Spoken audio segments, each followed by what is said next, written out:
tuvuge amen. Tuzamura amaboko. Haleluya. Asifiwe. Yerekeye nanga mu materaniro. Nanga gutera warazi. Ibintu bidafite ushaka kudomaho. Kubyina gusa. Imureba ibi byuya ibi. Imana izibika mu icupa. Ko ndagira ngo mbwire mwebwe.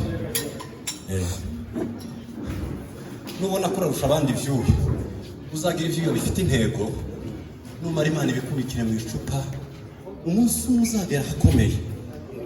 Rya cupa uzabwira Imana ngo rifungurwe bityo. Tureke kwerekeza ibintu bidafite kuhobagira. Ugira umusozi usunika, ugira ikintu, ugira Imana ngo n'uyu mugoroba nawe uzawunyibukire. Amen. Kuvuga amen. Amen. Gira ikintu usunika, ugira ibyawe werekezayo. Kuko ibivuye byokora. None nagize icyifuzo. Generation zatubanjirije zanditse amateka ayo twibuka. Tugiye kubwira Imana tumanukirizaho umwuka wayo, apana umwuka ucyokeye. Umwuka w'imbaraga z'Imana. Imbaraga z'Imana zizasiga amateka ku isi, hakazibuka ngo muri generation yacu.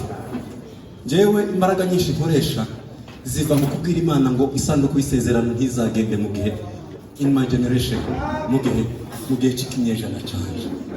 Nzagerageza nkomeze isanduku ry'isezerano kugira ngo isingirije abari inyuma yanjye, ariko ntitwemere ko mu gihe cyabo isanduku ryabura bari tuvuge none dusenga Imana.